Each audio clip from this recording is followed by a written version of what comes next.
So 10 yards, 2 rounds to the 4-inch box. 2 rounds, 1, 2.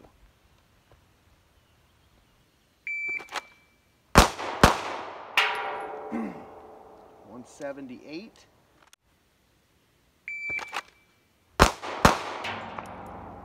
$178 again. So fast row into that box.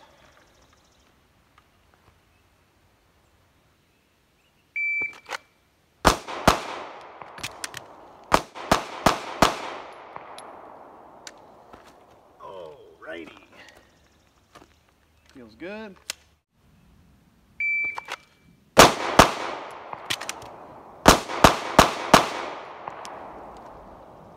You son of a bitch. You son of a bitch. 455. First shot 120. And that is not breaking the line. 455, 120. And one right there. You son of a bitch. You son of a bitch. Alright people, what is up? We are going to talk real quick about the Timney trigger. Just had to do a little bit of re-zero stuff, make sure my dot's on point, and then figured I'd talk about this thing a little bit now that I've got a couple of 100 rounds through her. I am at maybe like 800, 900 rounds. I've done 2 double matches, which is like you can just run in the morning and the afternoon. And they're about 250 rounds for the day. And then 2 normal matches. So about 800 rounds, maybe a touch over 800. I zeroed one day. So I might be touching 1,000 rounds with this Timney trigger right now. So I feel like I got a decent handle on what it is and what it's worth, and if it's worth the 150 bucks, is it the Jimmy Jam that everybody's talking about? So a few things we'll get into here, just a quick thing here, and then we'll also talk about what I did to rectify some issues, how I like it, the ergonomics of it, the actual feel of it, blah blah blah. So first things first, I've never spent any money on a Glock trigger. I buy the Terran Tactical trigger kit with his connector and springs, and it's like 35 bucks, and that's all I've ever run in any of them.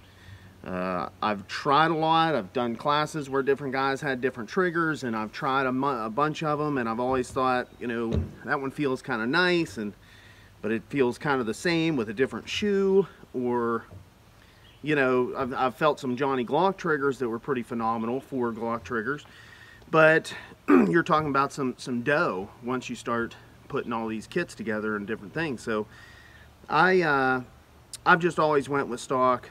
If I want a better trigger, I'll buy a different gun. I mean, that's just how it is.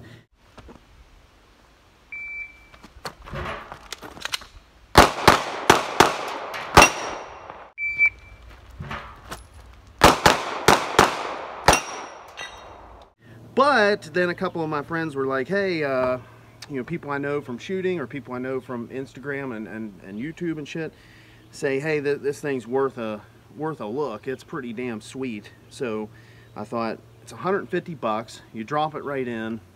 What can it hurt? So I dropped her in there, went straight to a match, didn't even test it. Local match. It's all practice anyway. So that did not go well. All right. First match, I had light primer strike after light primer strike, and it was a shit show. So as soon as I put the trigger in there, I loved the feel. I'm pumped on the feel all the way around.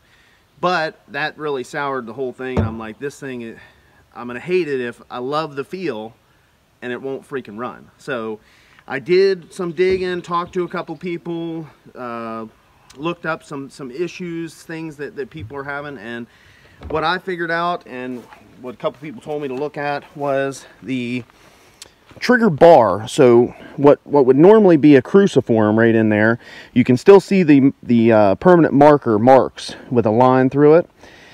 The trigger bar right there, the striker drags across it, so it kind of slides across the top of it once this kind comes back and it drops this little doohickey, this new style, which it is innovative and it's very cool and it works phenomenal as far as feel wise. But when it drops across, the striker shoots across and drags on that trigger bar. So mine was just dragging too much. So all I had to do was polish the top surface of that trigger bar, and since then, not one light primer strike. So I'm thinking that it's all taken care of. I've run some Remington, some Federal, which Federal doesn't really count, anything will set it off, but some Remington stuff, and then a hodgepodge of reloaded shit that God knows what primers were in it. So all kinds of different shit probably. And it's run everything since. No problems whatsoever. I think we're good to go. Now, as far as the feel goes, can you carry this thing? All that kind of shit. I don't carry it. And it's not because it's so light, but it is light. We're at probably 3 pounds, maybe even a little less. I don't have a trigger gauge. I don't really give a shit. I don't really care about the poundage. And I also don't really care about poundage as far as a concealed carry pistol or duty pistol. I don't think the poundage is what really matters to me. The feel and the break and the pronounced wall is what I care about for a defensive pistol. I want something that I can feel a absolute defined wall that I can prep against and know I'm about to break this shot, or a conscious decision to break that thing. Now this has a bit of a wall and you can still prep it, but it is very easy to just whack right through it. So for competition, for range use, for everything like that, I love that because I'm a whacker, all right? I whack it a lot. I like to whack on her. So that's all gravy for me. And what I mean by that is I'm not really prepping very often. Unless it's a very hard shot, I'm not going to prep. I'm just whack, whack, whack, whack, whack, whack, whack, whack, and on down the road. So I don't like to try to prep any more than I absolutely have to. And this thing, you cannot be aggressive in prep. Like right there, I just tried to aggressively prep the trigger. You'll break through it every time. It just does not. It's so light, and it's awesome in that way, but you're just not going to be able to aggressively prep unless you figure out a way to actually make it heavier, right? When they come out with a carry unit, I will buy one because I really do love the trigger shoe, the flat shoe. It's a bit of a wider shoe. It's nice. It just feels great in that way. The ergonomics of it, the innovation of it, I like it. All right, stand by.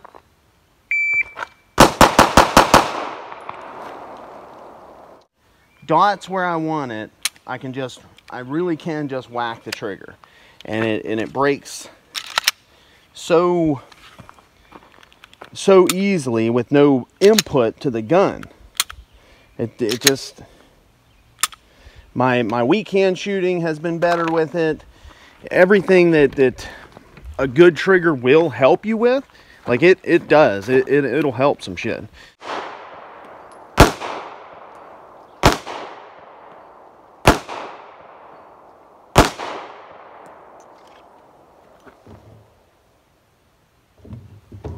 So, shooting a group air at 15 yards on the face, I'm pretty happy with that. I mean, it wasn't going super slow, and I wasn't trying to like super slow my dot down, but 2 of these shots were here. I was kind of aiming like right there at that line.